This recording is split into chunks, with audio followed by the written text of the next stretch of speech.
how did you get into cutting films?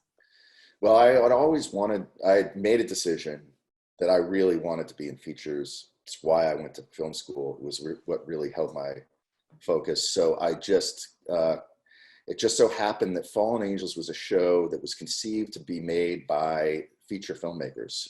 While I was there, Steven Soderbergh had directed an episode. Peter Bogdanovich did. Tom Cruise had the year before. Kiefer Sutherland. So these were feature actors, feature producers and directors who were making these short little, this little television show that was, for Showtime. And so it wasn't a straight television show. And so I even the editors came from film. I didn't want to get into TV. I just wanted to be in features. So it was a concerted effort to try to get on feature films. And but at the time I wasn't in the union. This was non-union work, so I had to figure out a way to get my union days. I just kind of kept the focus on that.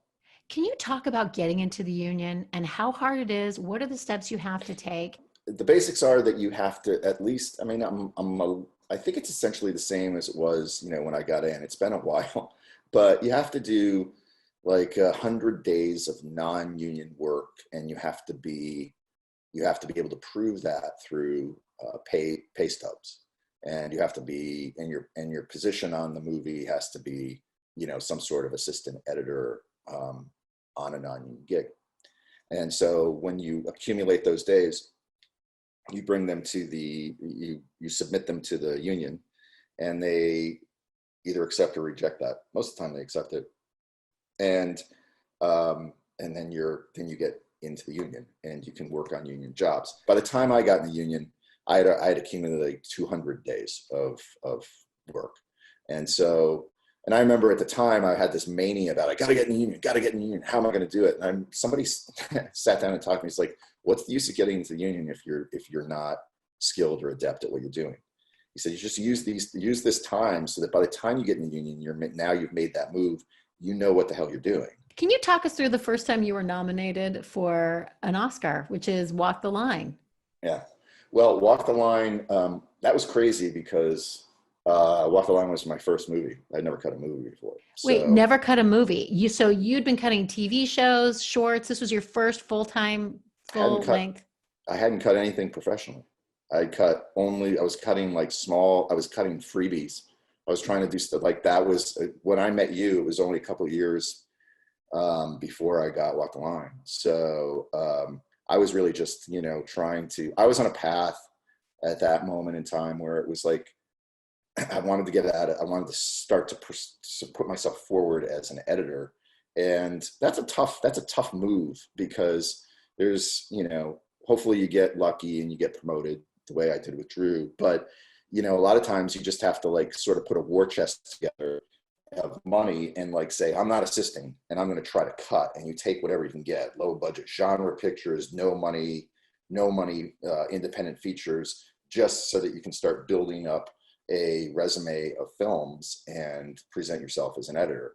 And so I was on that path, and I had met, when I met Drew on Kate and Leopold, I had met James Mangold, and the guy who was cutting Kate and Leopold was a guy I was working for a long time, for several years at that point, a guy named David Brenner, who's, he won an Academy Award at 29 years old for cutting Born on the 4th of July for Oliver Stone. It was like his second movie. I mean, it was crazy. In the midst of that, Jim was trying to set up Walk the Line, and he asked David to cut Walk the Line.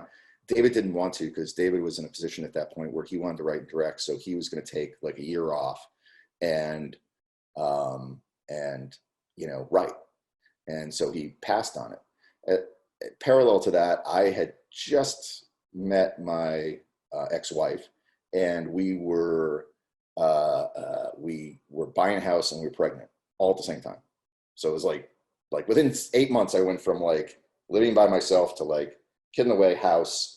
And my longtime boss said, yeah, I'm going to take a year off. And I was like, holy crap. So I knew that he had turned down Walk the Line.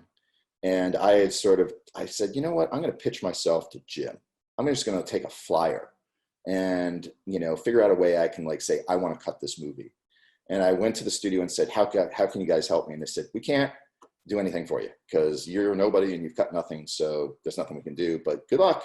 I mean, if the director wants you, good luck. So I decided that one weekend I was going to like sit down and compose this very, articulate letter and send it to him and explain why I should do this. Because if nothing else, if you end up firing me, at least everything will be well organized. That was kind of the tact I was going to take. You can bring somebody else. Pretty good tactic.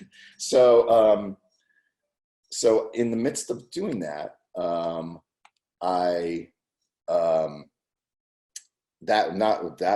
as I was about to go do that on, that was a Friday at lunch, I get a call from Jim just completely randomly saying, hey, what are you doing this weekend? I said, nothing. He says, why don't you come up to the house, talk to me and my wife. His wife was Kathy Conrad at the time. She was a producer. I said, okay, come up on Sunday. Great. I went up to the house on Sunday and they offered me Walk the Line. So I never wrote the letter. I never got a chance to. He just offered me the job.